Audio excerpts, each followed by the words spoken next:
My Hero Academia, Chapter 217, A New Power in All for One. So let me just put it out there, I enjoyed this chapter, but you probably knew I was going to say that because I enjoy usually all the chapters. I'm very easy to please. But this is like one of those mainly expository chapters, which is fine because it was definitely needed. This is also like one of those calm after the storm post-arc chapters.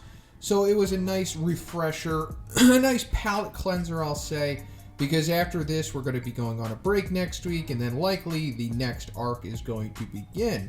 So this is like the bridge between the two arcs, essentially. So we're starting off this chapter with a meeting of the minds between All Might Izuku and Bakugo, and this is pretty cool because I've been looking forward to this moment of Izuku and All Might talking about what the hell has been happening in this arc so far, but it's nice that there's like the added bonus of Bakugo in there because, we have to remember that he is a part of this secret dynamic that they have now, which is very cool. It's further showing that Bakugo is truly a friend of Izuku, whether he likes it or not. Like, subconsciously, he is totally his bro.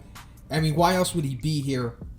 Why else would he waste his time trying to figure out stuff about, All for One and all of that stuff. And of course, we are seeing that Bakugo's like, oh, I'm trying to figure this out because I'm trying to beat you and whatnot. But, dude, you're his bro and you're there for him. Like, let's put all the cards out on the table here. But also, we're finding out that All Might doesn't know anything. And that was kind of expected too, but I was at least hoping that we get some more information possibly. Like, maybe he drops some info like, oh, yeah, well, Nana said this and Nana said that. But apparently Nana said nothing because...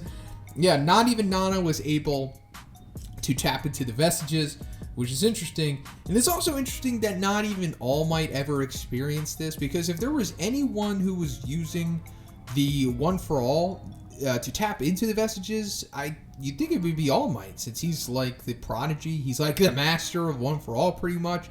I mean, he's heavily implied to be the strongest user of it ever, since he was actually able to take down All for One. And it just implied that no one before that was able to. So, why isn't All Might having the vestiges? I don't know. I mean, I get, of course it is plot induced and Izuku needs to in order to become stronger. But, not even All Might saw like one vestige at all. Like, I don't know. That's a little odd. But maybe we'll get more information as to why he wasn't able to tap into it later.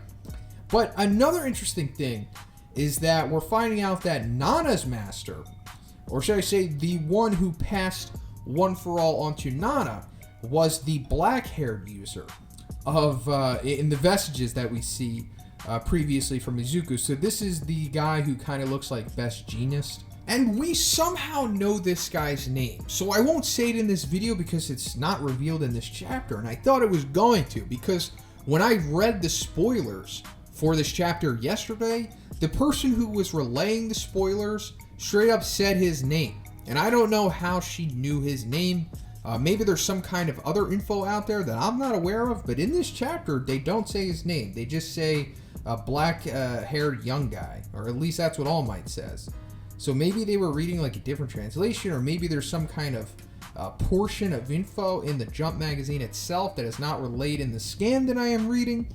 I won't say his name in this video because, I don't want to spoil it inadvertently, and I know it's just a name, but I'm just being safe here. But if you would like to know his name and who gave the information on his name, please check out my video, Chapter 217 Spoilers, which I dropped yesterday. So besides that, Bakugo brings up a very interesting point in this chapter, and that when he asks if it has something to do with All for One. And I originally thought this myself because, of course, multiple quirks, and we all know the origin of One for All being the brother of All for One, so it's likely that these two quirks are related, more than just being opposites.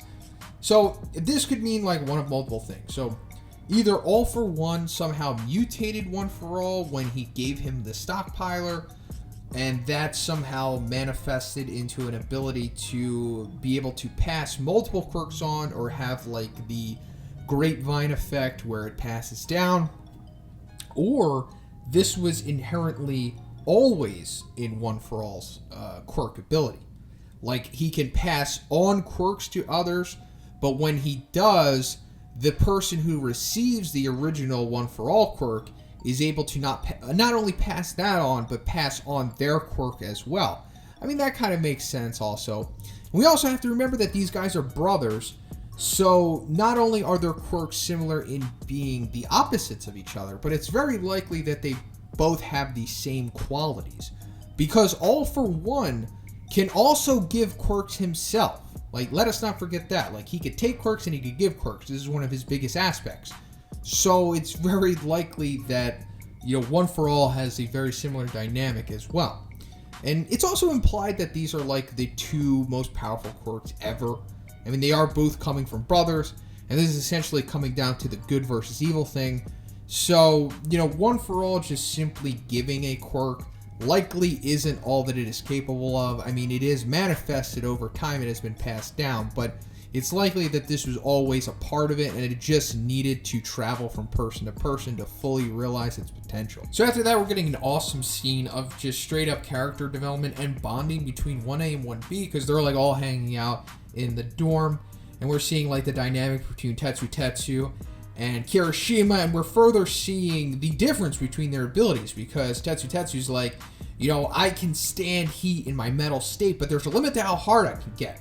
Like, bro, you keep getting harder. Like, I don't have that ability. So that's the difference between us. Yes, I totally stood out in this arc, and I had a big moment, and you not so much, but, you already had your moment in the Chisaki arc. Let's pass the good moments around. So, don't be so down on yourself. You are very powerful in your own way, and I'm very powerful in my own way, yet we are still similar nonetheless. But then also that we're getting like this nice spread panel of them all mingling and whatnot, and I just like the little nuances and intricacies that Horikoshi put in this little panel here. So the first one that stuck out to me immediately was that Ashido put Mineta in the Ludovico treatment from Clockwork Orange. It's not really expanded upon. We could just assume that Ashido is trying to essentially brainwash Mineta and not being so much of a pervert. We're also seeing another ship possibly blooming here with Komori talking to Tokoyami. Why not? Because, these little hints and seeds of ships have been planted by Horikoshi throughout the series so far. I mean, one could even go as far as saying that Hagakure and Ojiro possibly have something planted there. I don't know. I don't want to go too much into it. But, regardless, I like that Komori is talking to Tokoyami here. Tokoyami definitely deserves someone. I mean, why not? I mean, they should all get someone. So, maybe this is like putting it out there. And I know she's just talking about Hawks here. But, look at the body language. And we're also getting the exchange between Todoroki and Izuku here. And I like this moment because Todoroki's legitimately intrigued. Like, the expression on his face is almost comical in how interested he is in Izuku now, because of course he thinks that he has two quirks. He's what? Oh, somebody else like me? But that also means you were holding back at the sports festival? It's like, after all of that, you still didn't show me your full power? And he's like, no, bro, of course that's not it. It just came out of nowhere. Not even I fully understand it. And this is funny because this is the second time that somebody accused Izuku of being deceptive about his power. Earlier we saw with Izuku and Shinso, and Shinso was like, you were able to do that the whole time, and I felt bad for you. And it's like, nah, bro, I don't know what's going on. So, stop overthinking it. But also, Bakugo's for someone as sharp as he is, he's pretty dense, that half and half tard, implying that he can't figure out what's going on with Izuku.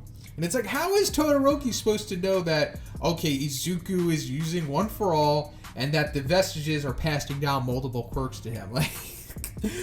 Kind of some slack here. But on top of that, we're seeing that Izuku's new display of power has inspired Todoroki to finally text back Endeavor. And I love this panel so much because Endeavor's holding off this villain and he's reading his text. Like, hold on a second, I gotta check my phone. This is somewhat relatable to me. I don't know about you guys, but we've all kind of had this moment in our lives at one point or another. When we're defending the streets from villains and we gotta just stop mid-fight and check our phones. You know what I'm talking about. But also, he's finally talking to Endeavor because, of course, he wants to further his strength because he feels that he has somewhat plateaued and that Izuku has surpassed him at this point. And it's very cool because he's like, I want you to teach me about Flash Fire. So what he's talking about here is Endeavor's special moves, because whenever he says his two special moves, the Hell Spider and the Jet Burn, they are preceded by Flash Fire, or Flash Fire Fist. So this probably means that Todoroki will get further power-ups, which might be replicas of Endeavor's attacks, like the Hell Spider and the Jet Burn. And that's pretty cool because we don't really see Todoroki do anything special like this. It's either like he does just Ice Blast or Fire Blast. You know, he doesn't have like crazy specific manipulated type attacks like the Hell Spider and the Jet Burn. And of course this will take Todoroki to the next tier of power for sure. And now we're seeing the teachers in a meeting, and they are looking at footage of Shinso from the joint battle, and then they say, you know, it's decided, we'll prepare the paperwork. And of course we're not getting an answer here. We still don't know if Shinso is going to 1A or 1B, so I guess it's 50-50 still at this point, although I'm kind of leaning it towards it being 60-40 in favor of Shinso going to 1B. I mean, it would be a little too great if Shinso went to 1A, I mean, because that's what we all want, but I just feel like Horikoshi is going to put Shinso in 1B just so that he could focus more on the main cast that he has already established, because there's like so many characters that we really haven't gone into yet. And to add Shinso to that would kind of pull the focus away from them, which they don't even have entirely yet. But also, it's a possibility, but I just have a feeling that he's going to 1B, honestly. Also, he can just stay as a overall rival there, rather than like trying to squeak his way into the main cast and become another character that we have to focus on. But you know, like I said, it's either one is possible, but I just feel like Shinso is destined for 1B at this point. Then we're getting some further character development to Aizawa, which is always nice. He's one of the better characters in my opinion. And this is when Present Mike likens a younger version of him to Shinso, and this totally makes sense. They are very similar. They both have the cold, cynical demeanors. They both have the bags under their eyes, and their quirks are very similar in the fact that they are like nullification quirks. But aside from the quirks itself, they are just normal dudes. You know, they're not like overpowered like the other heroes that we see. It's like they really have to rely on themselves rather than their quirks to get the job done, especially when they are outnumbered and not in a 1v1. But we're also finding out that there's this person from Aizawa's past named Shiragumo. So I'm not necessarily sure who this person is. This could be like a love interest, this could be a friend that he had, or it even could be a student. I'm not really sure of the context that Present Mike is getting at here. He says it's from his past, of course, but he says old memories. So is this from like a couple years ago, like this was a former student, or was it from many years ago when Aizawa himself was a student? Not sure, but it is a sensitive subject nonetheless, and I'm sure we will be getting into this later on. If I had to guess, I would assume this is like a love interest of Aizawa, maybe. So now we're getting to the big moment of the chapter, and of course this is the resolution of the cliffhanger from chapter 216 with the Monoma Eri dynamic. And it kind of played out how I expected it to. Aizawa did want Monoma to copy her quirk in order to get a better understanding of it, and just to take the weight off of Eri, because you know, we know that she is very unstable. She cannot really fully use her quirk without things getting dangerous very quickly. But also Monoma cannot use her quirk. And I half expected this, because if he was able to use it, it would just be too good. Like, literally, it would just be too good if he would just, okay, guys, I can use your quirk now, so let's just start fixing all the problems in the My Hero world. Hey, Mirio, boom, your quirk's back. Hey, All Might, boom, you're fixed. I'm reverting you to a state before you were mortally wounded by All for One. So now you're back in your prime, you're God again, and everything's good. We have no problems anymore. Yeah, that would totally, like, break the story. But then again, selfishly, I would love for that to happen, because, you know, I just love fan service and crazy story dynamics like that. I know that not everyone would be on board for that, but, you know, in the grand scale, it would totally ruin the story. I understand that, but me personally, like, give it to me. Or at least give me some DLC that I personally could buy, because I'd be down to purchase that storyline. But we're also getting an explanation as to why he can't use Eri's quirk, as well as an explanation as to why he wasn't able to use One for All. So, of course, this is because they are accumulation type quirks. Apparently, Monoma can only copy the fundamentals of a quirk, but if something relies on storing something up or converting it to energy somehow, he can't copy what has already been stored, and this totally makes sense. That would be a little too overpowered and would totally break the dynamic of quirks in general. So we know that Eri's quirk, her time manipulation, or whatever you want to call it, is stored in her horn over time, because we see that the horn varies in size throughout the story. So this implies that, yeah, her time magic gets stored in her quirk, and in her horn, and the horn grows as more time is stored. The same thing with the stockpiler, that is an inherent part of One for All. And I also like how they liken this to Fat Gum, because, yeah, Fat Gum stores his fat, which amplifies his quirk, but since Monoma is skinny, he can't use it because he doesn't have a lot of fat. So I like the explanation here. I'm totally on board with it, but it also is bittersweet because I really would have liked to see Mirio get his damn quirk back. So then the chapter ends on everyone kind of working together to make their power become their own. So I guess this is implying that Eri is going to work on improving her power and getting more control over it. Although it's a little ambiguous at this point, although I think she is saying, I think I'll try my best after all. And then Izuku, you know, his internal monologue is like, I'll definitely master it too, One for All. So maybe this means that Eri will be put through some kind of training or something to make her quirk better. And I think this is very likely because, you know, why are they just touching on this whole subject of Monoma even trying to copy Eri's quirk in the first place? I think they're trying to let us know that, hey, we haven't forgot that Eri's quirk is ridiculous and that she can fix a lot of problems that are currently plaguing the My Hero world.